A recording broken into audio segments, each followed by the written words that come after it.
Happy Valentine's Day! Where's my mic? Hey, say Happy Valentine's Day, sweetheart. Happy Valentine. You look cool. Welcome to our channel. Or welcome back to our channel. Today we're going to make a Duck. roasted duck.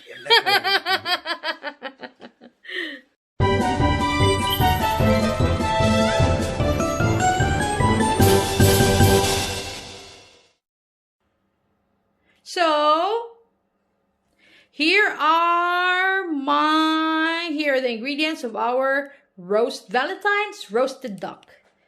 I have garlic here, a few garlic. I have lemongrass. I have fry.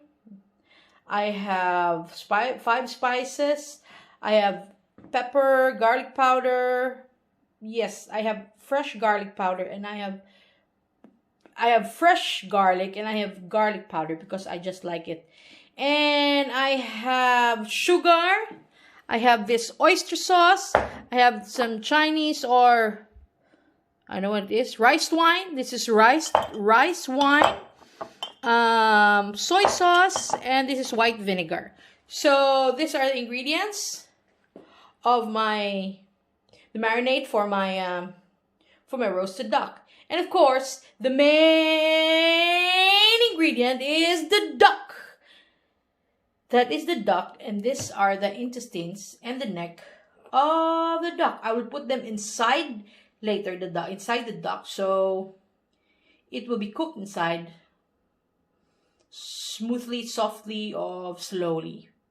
Yeah, I'm excited. These ingredients, I just made it up.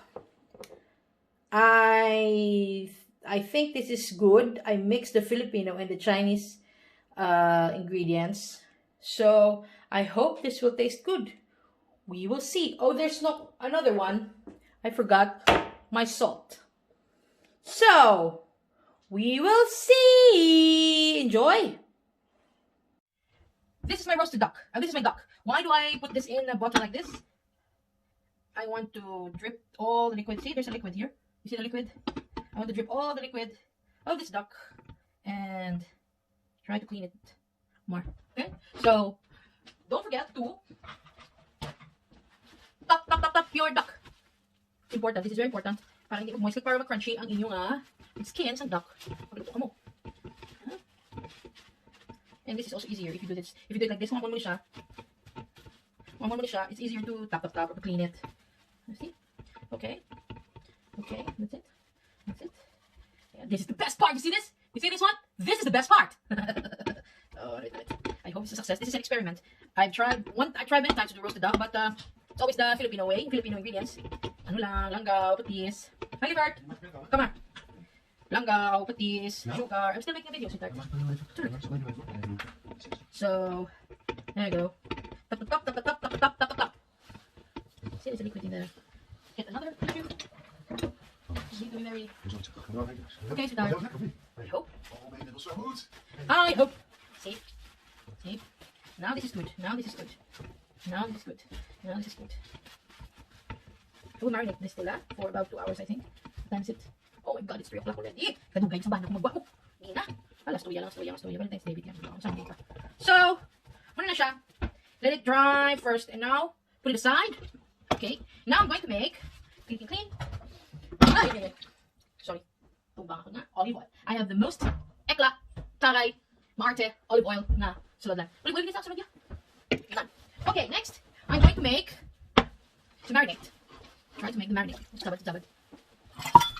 Now, first I'm going to put, I think, this 1/2 cup. First, I'll put 1/2 cup of kinako because our duck is big. So I will put 1/2 cup of vinegar. Vinegar to. 1/2 cup of vinegar. Tapos, tangantas ang rice wine. 1/4. 1/4 lang ako. Kawal namin na pa ko. Sabi sa inyo.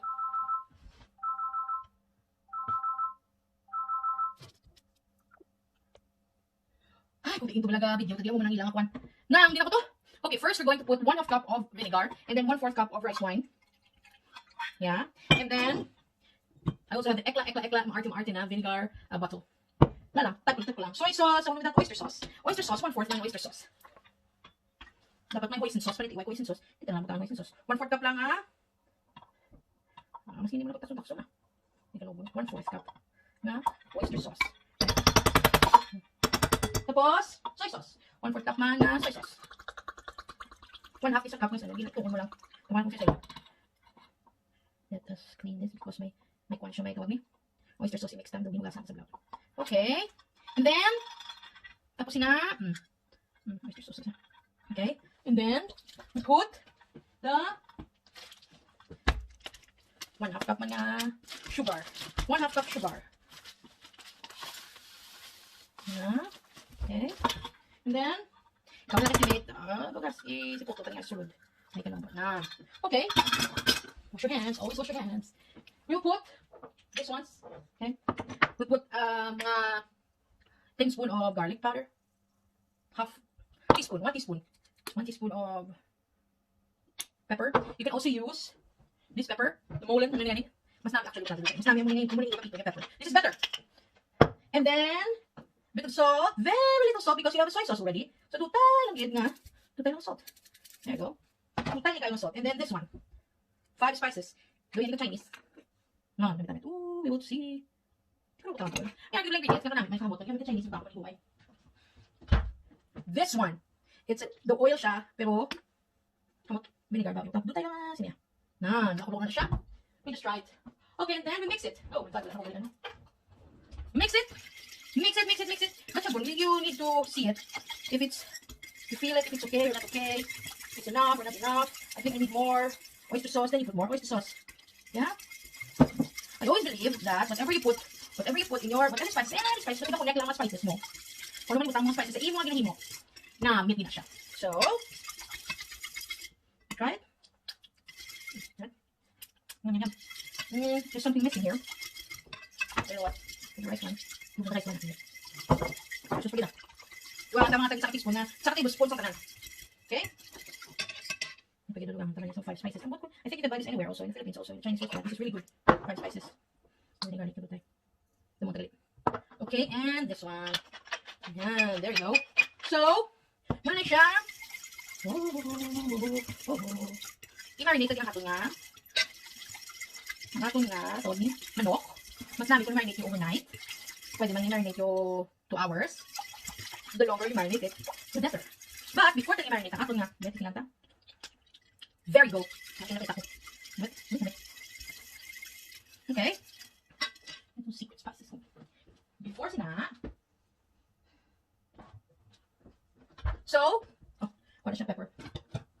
This is our marinade sauce. Marinate ang manok later. But before that, we're going to put some things inside the chicken. Okay? So here's the chicken. I want to top again. I want to clean it again. Oh. Yes. I want to clean it again. I don't know why, but I just want to clean it again. Marinate ko magyapon. Hindi nga mo siya term yung process. I think, they say that to make the skin crunchy. I don't know. Follow the rules. Okay, I want to close this one here. This here. So I'm going to use this wire. Wire siya para to close the both of my chicken. Here, this one. I hope I can close it. Tani, masira ko lang siya. A chicken, dali. So I am closing the very top part of the duck by the head because I will stuff things inside. I don't want to. Hindi ko gusto nga malusot sa iyang uluhan ng duck. Try to close this one. Okay. Okay.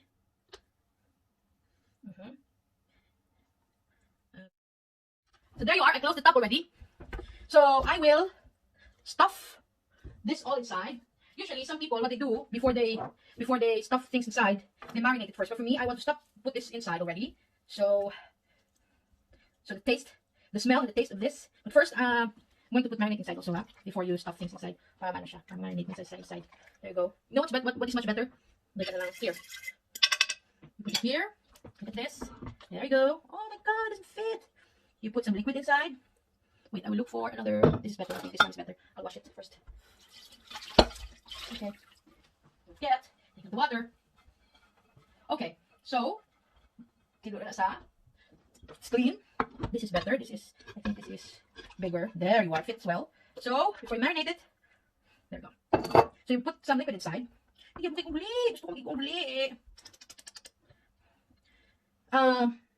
put this in, everything, and you put also this inside.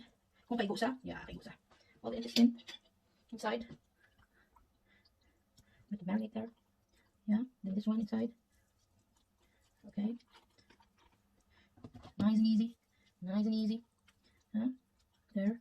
This one, look. Nice and easy. There you go. So, because you have a big, this is big, what you can do is to cut it. Set it aside. Wash it. Yeah. Okay. Stuff it inside. Okay, put a little there. Put it on the inside. Wash it in this. Yeah. Put it inside. There you go. Okay, and the garlic now. This one, you're going to close this later. Here. Yeah? Like that. Yeah. This is nice because I marinated first. If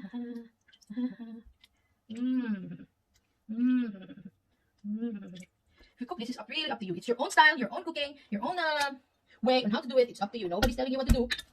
Just follow the instructions or ingredients and the instruction. How many degrees you need to put it in the oven, and it's all up to you. You can also follow a recipe in the internet. There's a lot. It's up to you. But for me, I'm experimenting. This is what I do all the time. Experiment. This is good. You know what? I need a bit salt here. But later I will do that. So you can close this one. Close this. Gamay, hindi mo gamay. Hindi ako. Ako nga. Marinate. Wait lang. Hindi pa nga. There you are. Hindi ako iguan, be. Non. Ako ni. Sa ilo ko naman ni ako ni Manong. Manong. Sa ilo ko naman ni ako ng pato. There you are. Paliguan. La la la. La la la la la. Oh, wait na natin yun. Okay. Okay. Isinatan niyo. Let's close this one. Let's marinate this for about 2 hours. Yeah? Timing ang open niya. Tapos na isa. Okay. Yes, to the dress. Okay? You close this one. And then, you let it marinate it for 2 to 3 hours. Or better, overnight. And then, to roast it. 250 degrees Celsius. Okay? Okay. So, this is my duck. And then I will marinate it in the refrigerator for 3 hours. And I'll be back. This is my duck. And gin-marinate ko siya overnight. So it will taste better. And then, now, I'm going to heat my oven. I'm going to heat my oven sa 218 degrees Celsius. Tapos, ibutang ko siya, isulod ko siya sa oven for, the first part is for 10 minutes. Pero butangan ko ni ang iyang mga pakpak, ang iyang tiil to. Ang iyang pinakanamit ng mga buli. Butangan ko na sa isang foil. This is my beautiful duck, ready to put in the oven. So remember, put a foil here and here and here, and also in the wings, so that it will not burn. And then, ang imong bilog mong ano ni oven rack, oven mo ang ibutangan mo sang foil man ang imong butangan sang imong nga duck. So this is ready for the oven, and then let it cook for 10 minutes. And beautiful people, this is our Valentine's roasted duck. I will taste it later. Thank you for watching, everyone. Don't forget, like and subscribe to the loop. Beauty is in the eye of the beholder.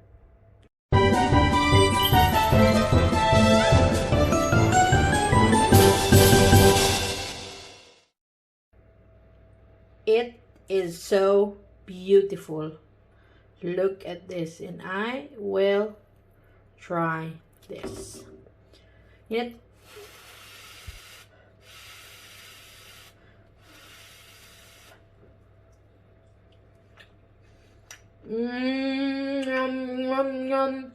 sakto lang yung softness. Di siya tamang soft. Di naman siya tamang tiga. Kaya hindi siya dry. Ladies and gentlemen, it was a success. And I will write it down in my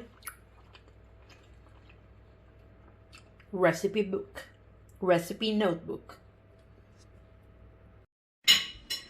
So, this is like 50 minutes ago. But this is not yet done. I need to put it in the oven again for... I just flipped it. Insuli ko lang siya. And then, I need to return it in the oven for another 20 minutes. 177 degrees Fahrenheit.